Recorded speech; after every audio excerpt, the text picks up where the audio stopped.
Shuddhi was occurring even in the south of India. We have all read in our history books that Harihara and Bhukka, who established the mighty Vijayanagar temple, Vijayanagar empire, were themselves actually converts, and they had come back to the Hindu society. Now, the son of Bhukka was named Harihara II.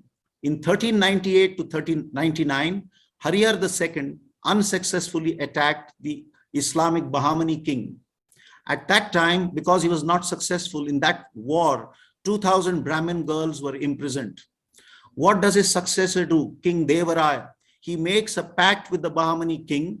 1 million gold coins are paid to the Bahmani king, and in exchange, the 2,000 Brahmin girls who were imprisoned are released and they're welcomed back to the Hindu fold.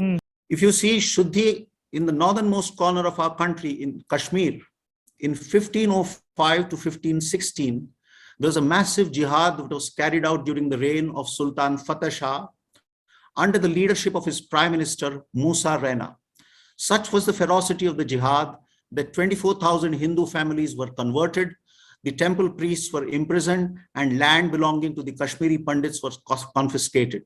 But after the Prime Minister Musa Rena passed away, there was an internecine quarrel amongst the Muslims for the 2 years as to who should become the Prime Minister. In those 2 years, there was a Dharmic conclave convened by Nirmal Kantha, also called Pandit Kantha, in Kashmir, at which it was decided to bring back the majority of those who had been converted. And indeed, the Shuddhi of the majority of those who had been converted was performed at that time.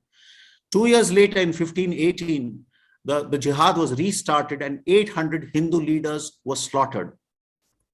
Now, even in Mughal times, you'll be surprised to know that Shuddhi continued to take place. This process of reclaiming our lost brethren took place even in Mughal times.